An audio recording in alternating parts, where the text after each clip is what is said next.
I'm feeling a little dangerous today. I don't know what this episode is going to be, who I am.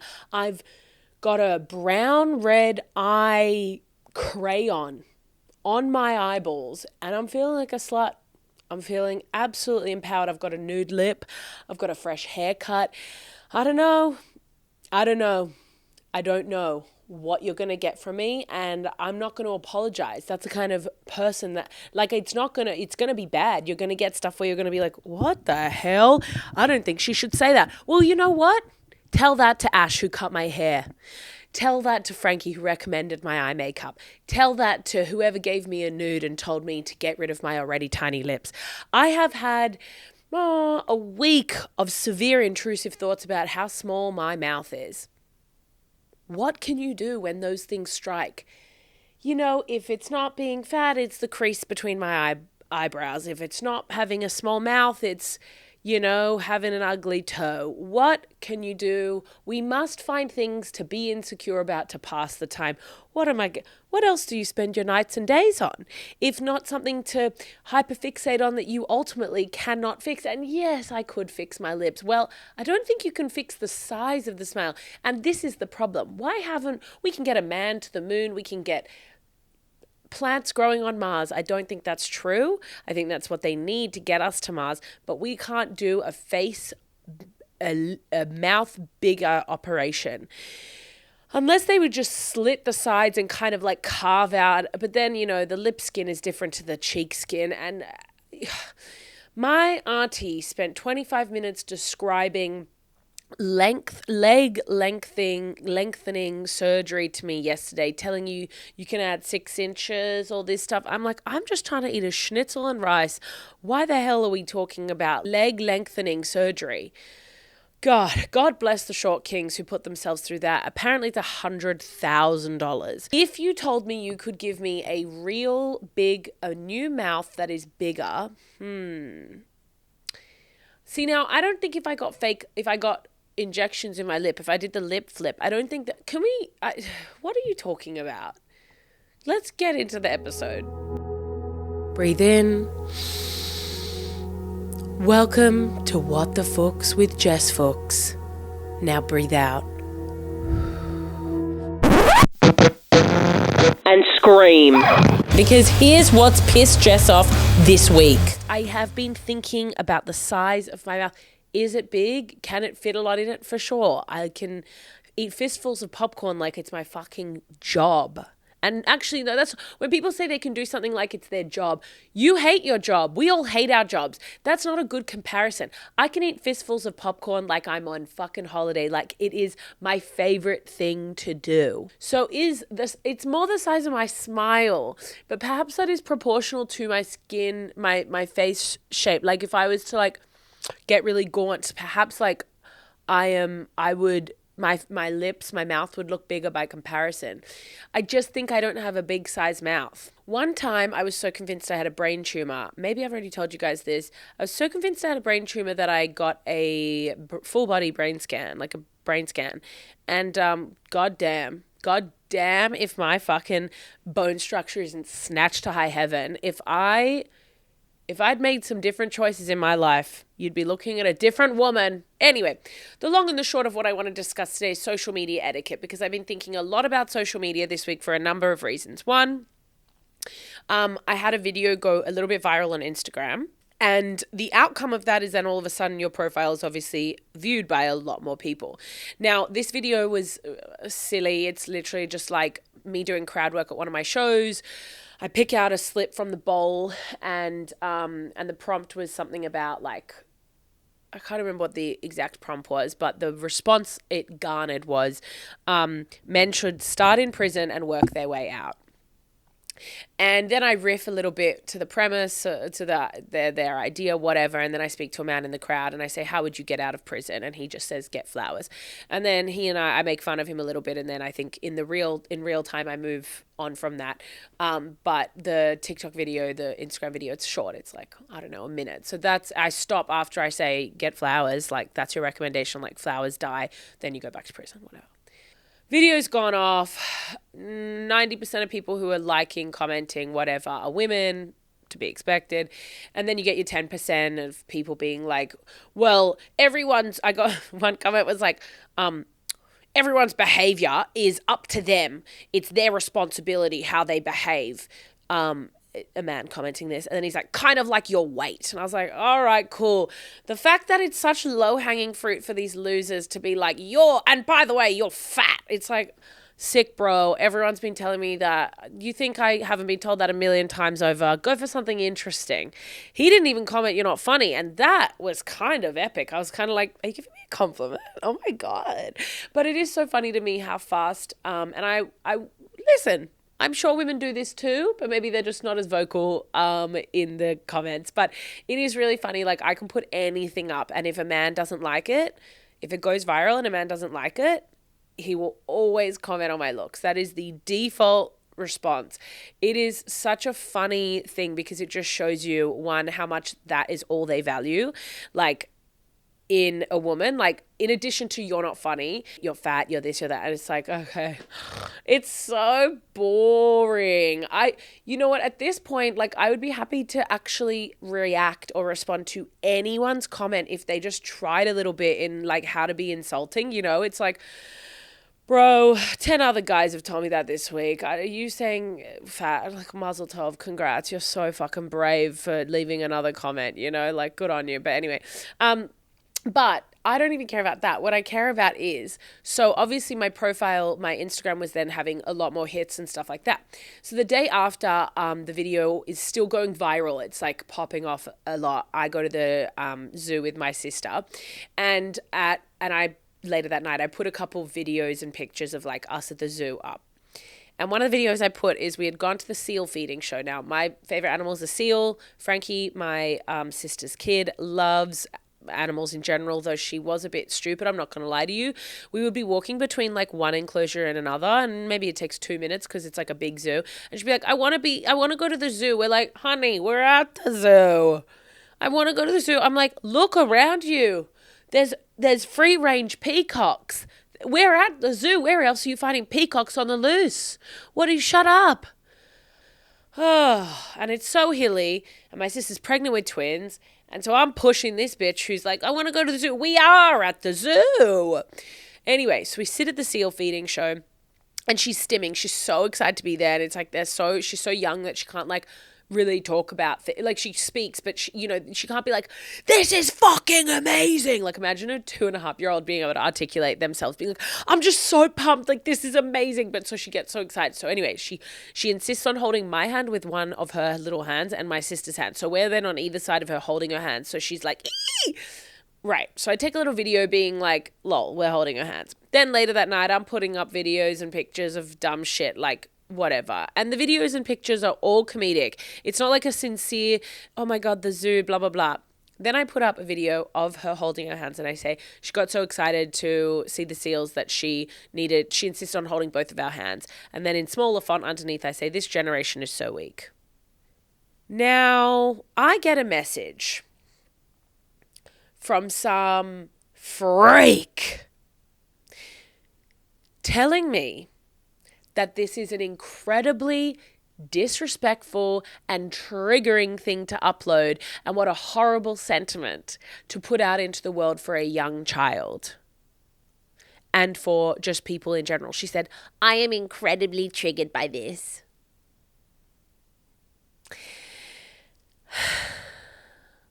First of all, I want to say, if you cannot comprehend that someone is joking, you shouldn't be allowed on public platforms where jokes are being made. Now, maybe, yeah, not all jokes are funny, for sure. I'm with you on that. Not everyone knows how to make a good joke, for sure. But do you really think, context clues, honey, do you really think a person who is uploading multiple images with their niece, holding them, walking them around, showing them a great time on a school day, on a Wednesday, I took time off my own fucking schedule to go. Do you really think that I truly mean that? Also, I am sitting there holding her hand. I'm not smacking her around in the video being like, she tried to hold my hand and I said, fuck off, bitch, learn to regulate your own emotions. It's like, no wonder people are miserable. And what do you think was in their bio. Mental health advocate. Well, you're ruining my mental health by being such a fucking annoying cunt. Block. Block. I just am like, obviously, my job has to exist on the internet. Of course, we know that that is how people consume content. That's how I get to connect with the people who come to my shows, message me such funny things. Positive, positive, positive. But more than, you know what? I don't even mind fielding these crazy messages from people where I go, you obviously haven't touched grass, have any friends, or know how to regulate your own emotions if you're taking out your lack of emotional regulation by being triggered by this photo on me. Like, why can't you handle this in your own fucking time? What's wrong with you that you can't see a video, understand it's not about you, and then sort it out on your own time? More importantly than that, it worries me that we as a human race have people living, breathing, and existing who don't know how to have fun, who don't know how to just kick back and like crack a joke or like understand sarcasm. And I understand that everyone has different senses of humor and everyone has different this and that. But my sense of humor, at least when I put public, is pretty tame. It's pretty digestible. It's not the most outrageous or triggering thing. So if I am triggering you, god damn, you must be agoraphobic and can't leave the house, because you would see the sun and think it was personally attacking you. If that is their response to like something that moderate, I mean, you must just sit around with your friends, talk. You probably don't have friends, you know, if you're like that. Like, that's what makes me sad, is like, laughter to me is the best medicine after, you know, all the drugs that you can get from your doctor. I'm not going to say that laughter, you know, laughter's great. It's very good for you, but God, do I love drugs. Can't sleep, pop a drug. Hair falling out, well, pop collagen. Is collagen a drug? I don't really know what's considered drugs. Like, would an iron supplement, but that's a supplement. Now, what would you say is the difference between a supplement and a drug? And I won't be Googling this because I actually think that I just prefer to not live in a world where I know that information. But if you know and you can send it to me, you can just like message me like a 2-sentence explanation, yes, or even just yes or no. I'll take that. The last time we went to the zoo, my thing is, watch your children. I watch my child like a hawk. If I'm taking her out in public, I am not going to let her wander over and start touching your shit. That's so rude. And then other people have to be like, you're so sweet. What's your name? No one gives a fuck. No one gives a fuck about your kid. You barely give a fuck about your kid. You care about your kid because hormones and because of, you know, it's yours. And even then, some people don't give a shit about their own. So why are you thinking I'm walking around giving a shit about your ugly, snotty kid? And this was really kind of came to a head for me when I went to the zoo with my sister and her kid maybe a year ago. Now, at this point, Frankie hasn't been walking. She's not a good walker. She still is hyper flexible, mobile, whatever. She basically just flat packs herself like an IKEA furniture box. She's really bendy still. So when we took her to the zoo last time, we go and we sit in the, oh God, everything revolves around seals for our family. But we're sitting in this underwater area that's like a massive glass tank, and you can watch a seal swim back and forth. But there's like seating, and they must do presentations because it's underground, like it's underwater. So we're sitting there. Frankie's eating some snacks. We've got a little book, and we're just entertaining her until we're going to go see the next exhibit. Up walks this kid. Now, before she really attacks, she has what can only be described as like a stretchy gecko toy, and she's throwing it around. She's like lassoing it around her head, playing with it. Now, you're dangling catnip in front of my child. Of course, Frankie's going to look and be like, what's happening over there? So Frankie looks over. All right, now we're in trouble because this little snot-nosed shithole has noticed that we've noticed her, noticing us, noticing her. Complicated situation, simple solution. Take the kid out the back and use her as pet food for all these animals at the zoo. But apparently that's not appropriate. So this kid does have a guardian. He's sitting away from us and he's old as shit. So I'm like, oh, good, her grandfather's here. You know, responsibility. If a dad is lazy, God, you can't even imagine what kind of disengaged grandfather she's got. So at some point she makes contact. She comes up to us, up to the girl. She huddles in. She goes, hi. Here we go. I go, I've just started liking my sister's 2-year-old, 1.5-year-old. You think I have enough hormones to extend to you, a foreign child I don't know? I don't know. Who are you? Who are you? You little blonde hair, ugly. She had clips in her hair, but they were falling out. You know when a kid has like a clip and it's on like one strand left and no one's fixing it? I go, what sort of grub are you? Who's your guardian? She comes over. Now she dangles her gecko in front of my child. What do you think my kid's going to do? Frankie grabs it. Give it back. Well, don't put it in front of her face, bitch. So we give it back. Okay. We keep eating snacks, reading a little bit. Girl comes over, puts the gecko again. So then I turn to her and I'm like, oh, okay, would you like to share your gecko with Frankie? So she sits down next to us. Right, here we go. Now, Frankie's playing with it a little bit. Frankie's also maybe a year and a half at this point. So she's little, like, she's little now. She was littler then. So she's playing with this gecko. And then this maybe, I mean, I have no concept of children. That kid could have been 25 or she could have been 2. Do you know what I mean? But I'm going to say, I think my sister said she thought she was like 5 or 6. So then she snatches it from Frankie. And then Frankie's like a little bit shook. So then again, she dangles in front of Frankie. And she's not playing. She's not playing a game where she's like laughing and having a good time. So I'm confused. And I'm pretending to be nice to this kid because it's not appropriate to throw a kid off a little stool or a chair. Can't be doing that. So then she finally sits down with us and she gives Frankie the toy for a second and Frankie's playing with it. And then she goes, she's not very good at sharing. I said, and who the fuck are you now, bitch, criticizing my child? And I just went, what?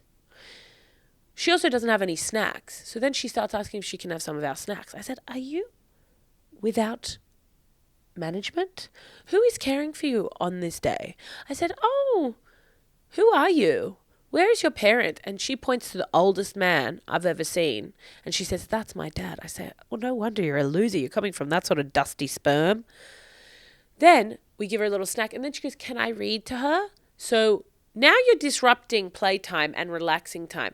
We give her a book. Turns out this bitch can't even read. So she's flipping through pages and she's ripping around. She's being so annoying. She's criticizing Frankie. She can't share, or, you know, she put something, Frankie did something and then she criticizes Frankie for not doing the right thing or trying to read the book because she got upset that she wasn't reading because she was just looking at the book, and then Frankie was like, oh, read. I decided to verbally fight back. So I said to the kid, I go, so, that's your dad. I go, oh, do you have any siblings? She goes, no. I said, yeah, that's about right, bitch.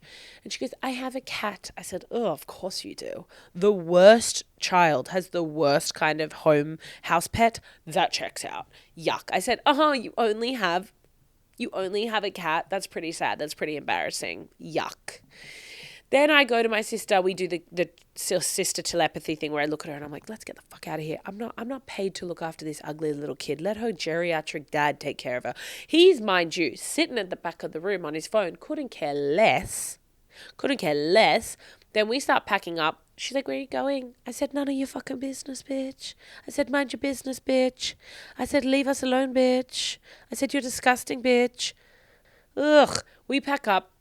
And then as we're walking out, she keeps following us and talking to us. And now the dads come over and we're like, we're leaving, because I was like, you're not following us. You're disgusting. Leave us alone. And then we got outside and I said to my sister, I said, if that girl would have said one more thing, I was going to hit the bitch. And my sister said, one more thing about what? I said, she was insulting our child. She said that Frankie couldn't share.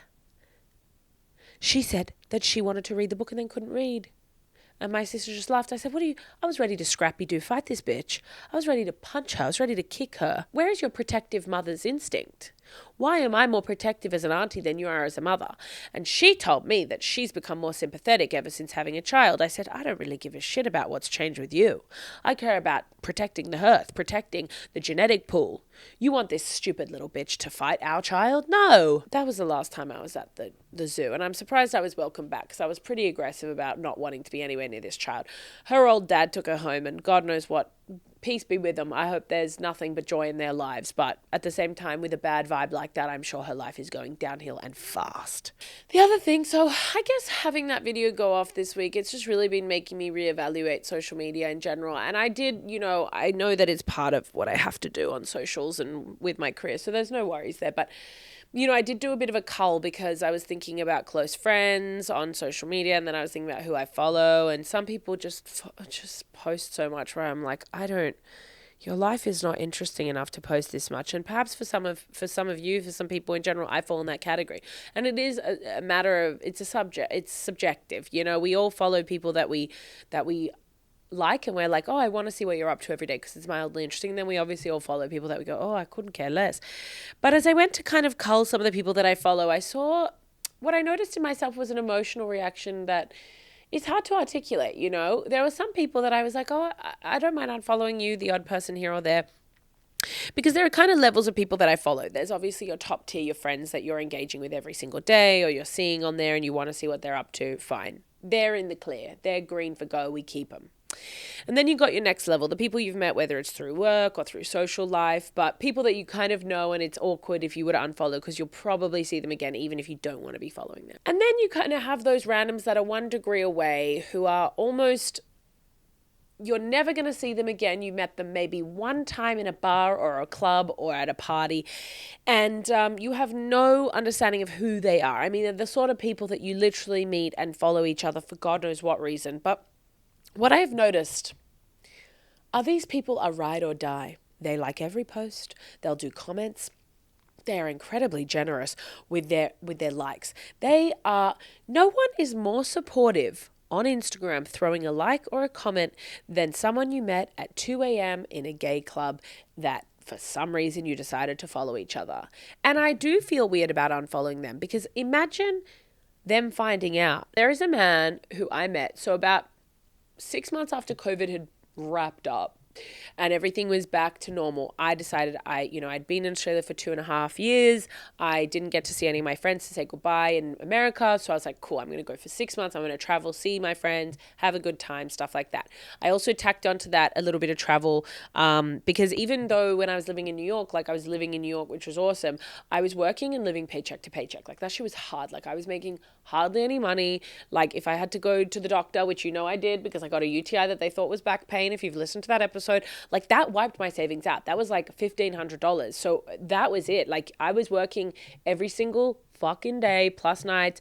And then I'm like, you're wiped out from like going to a doctor, So I never traveled unless it was really for work when I lived there. And so I hadn't really done much, in ages. So I went on this trip and whatever, and I was doing some shows in the UK. I went to visit my friends in America, and then I did like a little trip around, went to Italy, went to, where else did I go? A bunch of different places. But anyway, now a man that I met when I was in Lisbon, and I did a pastel de nata workshop, and those I'm butchering what it is, but what can you do? They're those little, I'm holding the picture up to the screen, hopefully you guys can see that, but they're those little like custard tarts that are Portuguese. They're like basically Portuguese tarts. Where was I traveling? Why did I go there? That's so random that I picked that place. Like, why did I go to Lisbon? I mean, I'd been told it was amazing, so I'm happy I was there. It was a really good time. But I'm like, why did I decide to go there? Like so random. Yeah, I guess I was in Portugal. Okay, slay. I don't know. I also did the Emily in Paris tour when I was in Paris, and I literally So I love Emily in Paris. I think it's an amazing TV show. It ticks all of my boxes of things that I find great. It's great clothes, but also some really ugly outfits. So it's like shocking, and that is so joyful to me. It's being in a foreign country where people are sexual and hot and beautiful. That does that for me. It's rom-com. You know what's going to happen, but at the same time, we're just getting a rotating cast of the sexiest men available. That's catnip to me. It ticks every box. So I have watched it, 8 times. I don't know what to tell you. I can't help you with that. We're not unpacking that psychologically. I will speak to Nicole about it when I see her this week, but I also don't think it's something I want to change about myself. So don't worry about it. But so I did the Emily in Paris tour because I was obviously like, take me to where this bitch roams free. And he would ask questions as we were going. This beautiful gay Parisian man who was just so much fun. And it was me and obviously a bunch of women. And I think one sucker, unfortunately, she brought her boyfriend, poor guy. Now, what I found though is I had to pretend I didn't know every single answer to his questions because then I looked like a freak. And that was really hard to do. So I did get every single question that was asked correct in my head. I did say some of the answers out loud, but ultimately I did choose to kind of withhold a lot of the information just purely because I was already there alone and everyone else kind of had a boyfriend or a friend. There was maybe one other person who was by herself and she kind of seemed like normal and didn't really know the answers unless she was doing what I was doing, which was pretending. Who's to say? But yeah, I did fully pretend I didn't know some of the answers. I was like, oh, God damn it. I knew.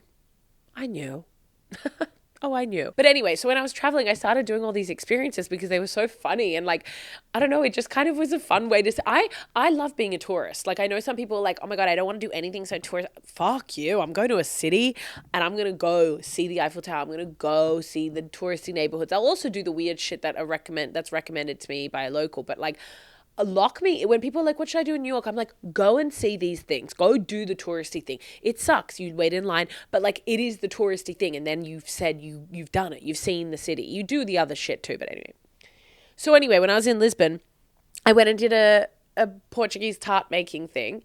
And I met this older man and his wife. And everyone else like was there with friends and whatever. And I met this like older guy and his wife, and we just hit it off, and then we follow each other on Instagram now. And sometimes pictures of like a random person I literally have never seen in my life will pop up, and I'm like, now who the hell are you? And then I go to the profile and I'm like, oh, it's my boy from Portugal, And so I could never unfollow him. Could you imagine? I don't think he would give a shit or know that I follow him still, or he probably thinks the same. He's like, who the fuck's this bitch now? But we made Portuguese tart and we found friendship. I don't know. It is a bit of a weird thing. I've just been thinking a lot about the social etiquette of like, not even the social etiquette. I think more the psychology of like why I felt guilty to unfollow like Jordan, who I met literally in a gay club in New York 4 years ago. I'm like, why do I feel guilty unfollowing you? But then again, he is arguably more supportive than most of you. He's there. He's first with a follow. He'll give a little fire emoji. He's a lovely man. The countdown is on to me moving. Well, not moving for real, but like leaving for 6 months, which is crazy. Everyone keeps asking me how that feels. Feels surreal because I can't even imagine sitting on a plane for 15 hours. I'm like, do I just take an edible? I don't know. That could freak me out. And yeah, I need to like pack my life up. This Saturday is my final show in Sydney. If you don't have tickets, get that. And this show's good because also I won't be hurrying to leave afterwards. All the other shows I've done, they always try to like pack the space down and stuff and get everyone out. But so if you come and say hi to me after. There's like a bar next door to the venue, the theater, and I'll be there after. It's so weird thinking about traveling. I don't know if anyone's been traveling much. I guess lots of people do their hot girl summer shit every year, but I haven't done any of that. Now, this week I booked my Paris accommodation because I'm going to go to Paris for a couple weeks because you just heard my Emily in Paris anecdote. I don't know what to tell you. I actually don't go there just because I want to feel like Emily in Paris. I actually feel more like I just think it's such a fun city. I don't know why. Something about it's just really slay to me. I also love Italy, like anywhere in Italy that I've been. And I just like you know what it is? I like a city that's got a really strong emotional backbone. And Italians are just like loud and crazy and chaotic. And the French are angry and mean. And I love that. I find that so joyful. As you know, that's the whole idea of this fucking podcast.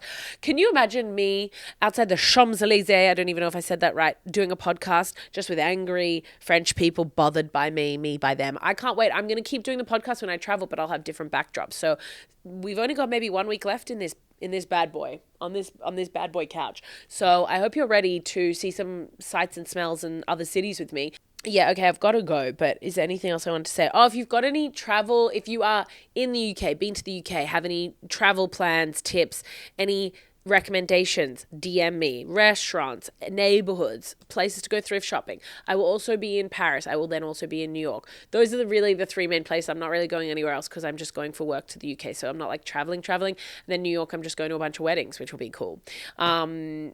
But if you've got any recommendations from New York, I'll fucking take them. You know what? I'm actually going Boston, New York, Minnesota. Those are the weddings that I'm going to. Isn't that random as fuck, Minnesota? So yeah, send recommendations for anything in any of those places. The energy of this episode's been really up and down. I didn't take any iron today, and I am leaking, if you know what I'm saying. So perhaps that's why you're getting what you're getting. But I think we covered some ground, and I told a few stories which I'm happy with. So, you're getting your money's worth, and considering your money is free, you're getting something for nothing. Okay, I've got to go. See you later. Bye.